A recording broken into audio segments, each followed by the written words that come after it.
Vous savez, il y a aujourd'hui le double de points de deal en France que de McDonald's. Et pourquoi il y en a partout? Parce que Emmanuel Macron a répandu l'immigration partout. Ok, let's go. 72% des Français pensent que l'immigration rime avec insécurité. Et le reste hésite entre peut-être et ça dépend si CNews est allumé. Voilà le chiffre qui met le feu au plateau télé, plus efficace qu'un molotov dans un bistrot à débat. Une attaque au couteau à Marseille. Et comme si ça manquait de carburant, Marseille a offert le 2 septembre un périple meurtrier en direct. 5 blessés, un suspect abattu, et tout le pays qui ressort son manuel préféré. Comment faire un procès collectif à coup de sondage. Dans cette fresque nationale, chaque fait divers est un épisode de télé-réalité sociopolitique. Benoît Payan, maire de Marseille, tente de calmer le jeu en mode « ce n'est pas l'immigration, Marseille ne serait pas Marseille sans les musulmans ». Problème.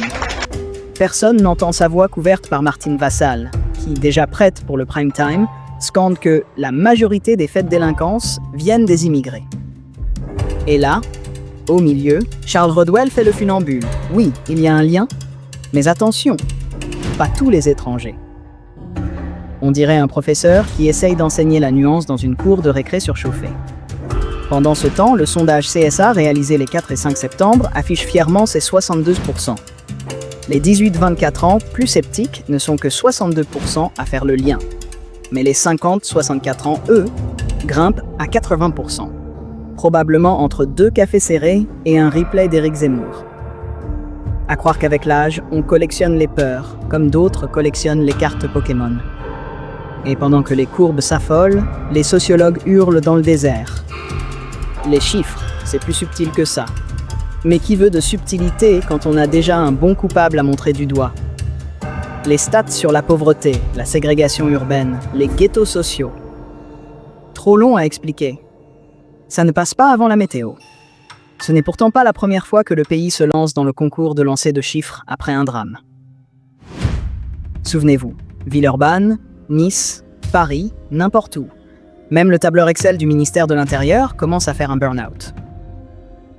On devrait presque instaurer une rubrique hebdo, le fait divers de la semaine et son débat automatique, avec un sponsor officiel, genre bâton à statistiques offert par Opinionway.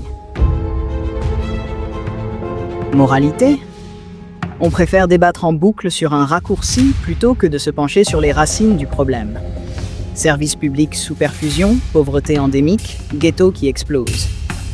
Mais c'est moins vendeur qu'un slogan en 3 mots. Résultat, on regarde le feuilleton national saison 25, épisode 347, intitulé « C'était l'immigré avec le couteau dans le centre-ville ». Pendant ce temps, la vraie enquête, celle qui met en cause nos politiques d'intégration, de sécurité et de cohésion sociale, reste rangée dans le placard, sous une pile de promesses électorales jamais ouvertes. Non, l'immigration n'est définitivement pas une chance pour la France. 3,4% du PIB. Voilà ce que nous coûte l'immigration en France, qui est une immigration familiale et non pas une immigration de travail. Les gens qui arrivent travaillent moins et lorsqu'ils ont un emploi, ont un travail moins qualifié que la moyenne. Ce sont parmi les plus mauvais résultats de l'Union européenne. Donc au final, ils contribuent peu à la richesse nationale et participent beaucoup aux dépenses sociales. Vous l'aurez compris, c'est à peu près 100 milliards par an que cela nous coûte. Au moment où les Français doivent faire des efforts sur les soins, sur la retraite, sur les impôts, cela n'est plus acceptable. Réduire l'immigration, c'est améliorer le pouvoir d'achat des Français.